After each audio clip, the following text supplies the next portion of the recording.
Man, before I tell you something, let me say this is part two of uh, of this series. I don't know how many parts it's going to be. It depends on how long I end up just sitting here running my mouth.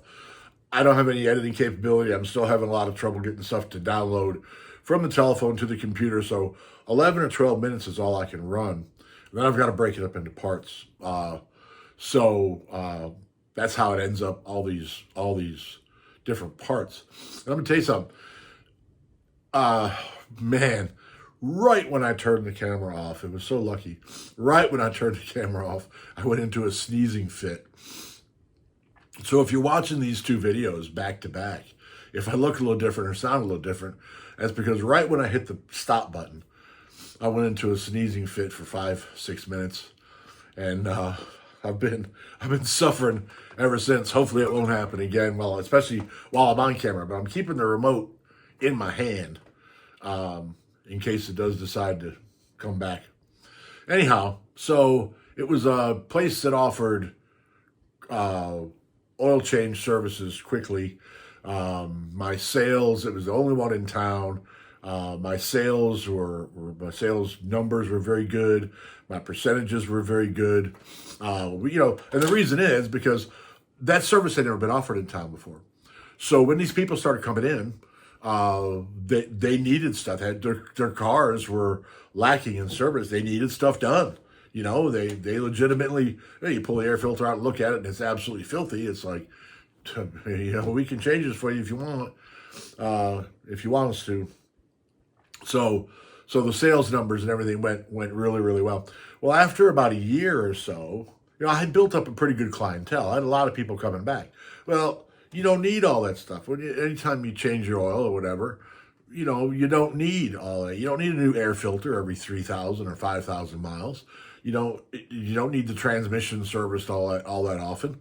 So the sales numbers, while the oil changes stayed high and continued to increase, the sales numbers and the sales percentages uh, started to drop. They started to even out, which is the natural course of things as far as I'm concerned.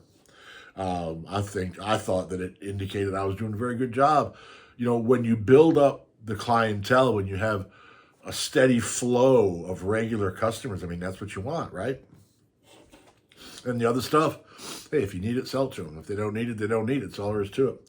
So I got a telephone call one day from the area supervisor, and excuse me for sniffling, but that sneezing fit uh, screwed me up.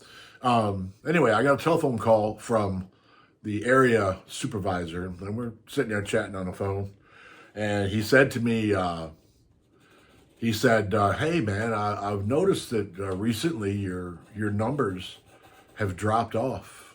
I interrupt myself. This is a story of two things: morals and incredible timing. Anyway, sorry for the interruption. Anyway, he said to me, your numbers have dropped off. Your percentages are going down. You're not doing like you used to.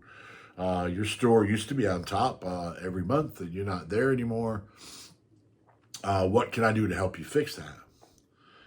And I said, well, there's nothing to fix. I mean, of course, my numbers are going to settle down. It's the only store like this in the area. We're building up a great clientele. We're busy all the time. Our oil change count is high. But you don't need all that other stuff every time you come in. Um, so, if you don't need it, I'm not going to sell it to you. And he said, well, we need to make sure we get your numbers up because that doesn't look good. And some of the other stores are doing better than you are now, and which I didn't really care about. I wanted to be good at what I did, and I wanted to do well at it. And I wanted to have a store that had a good reputation. But, other stores outselling me in air filters was not one of my priorities. My priority was building the clientele and building a good, honest business. So he's talking about, what are we going to do to raise my numbers? And I said, I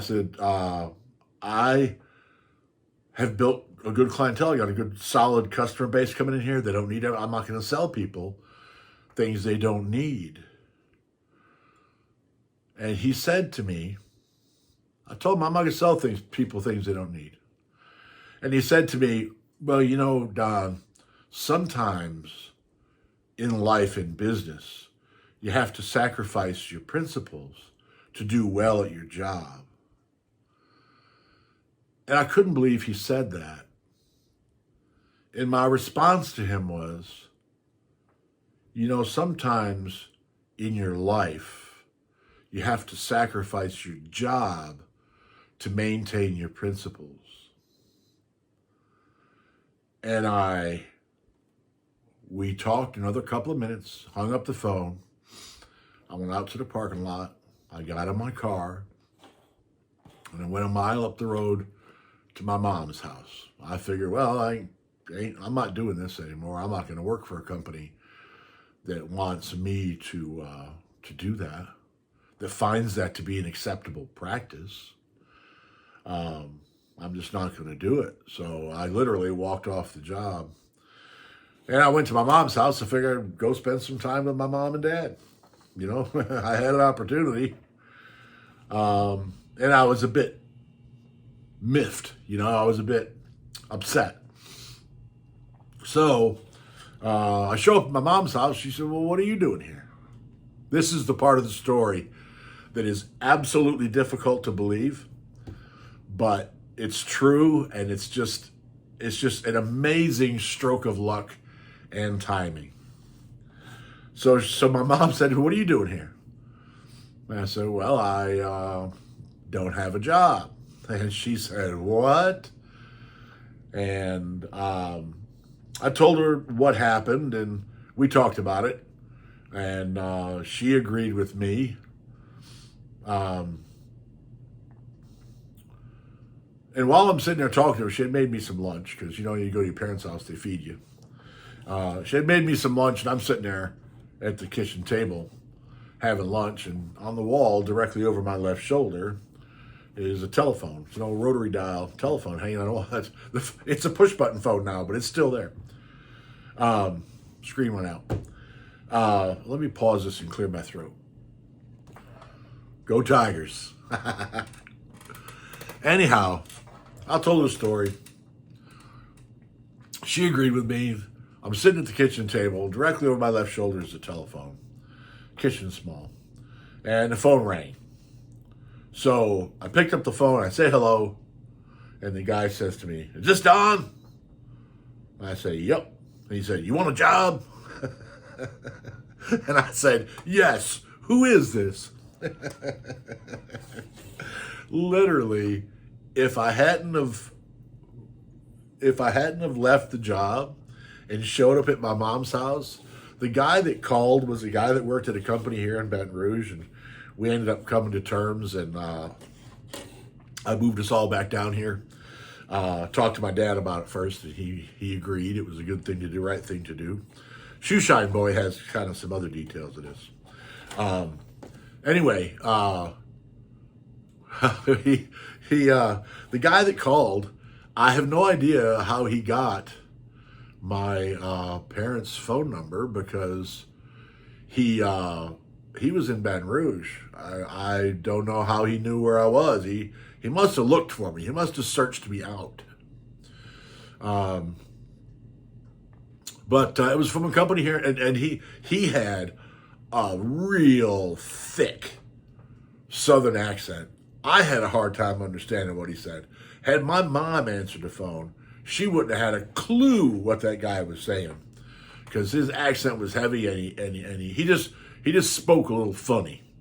So I get the feeling that it had not been me that answered that phone, that the point of him trying to reach me would not have come across. There's a pretty good possibility the job that I moved to Baton Rouge to take, I wouldn't have been available to me. But we came to terms, and of course I didn't have a job, so it was a good opportunity. I talked to my dad. He agreed that I should come back down here. And we came to Baton Rouge to work at that, so I could work for that company. I ended up working for that company for 10 years. Um, I always had trouble working for other people. I am first of all, I'm a know-it-all, which is, you have to face your well, what do you want to call it? Flaws.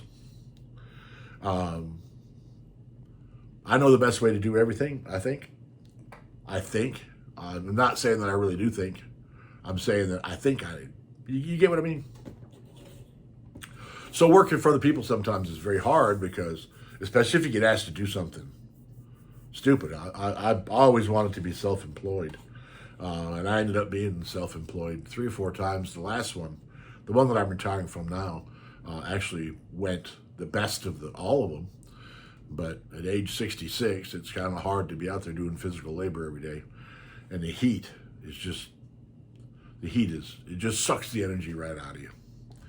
All right, we're 11 minutes in. I don't think I want to make this one 3 parts. I appreciate everybody being here. I appreciate so much everyone with the subscriptions and the comments. Thank you so much for all of that. Please remember to subscribe, hit the like button, share with friends if you know somebody who may be interested in listening to me sit here and ramble. And don't forget to hit the notifications bell so that you know when a new video comes out and you don't miss anything. Got the remote. Thank you very much to everyone who has made this channel successful, I guess.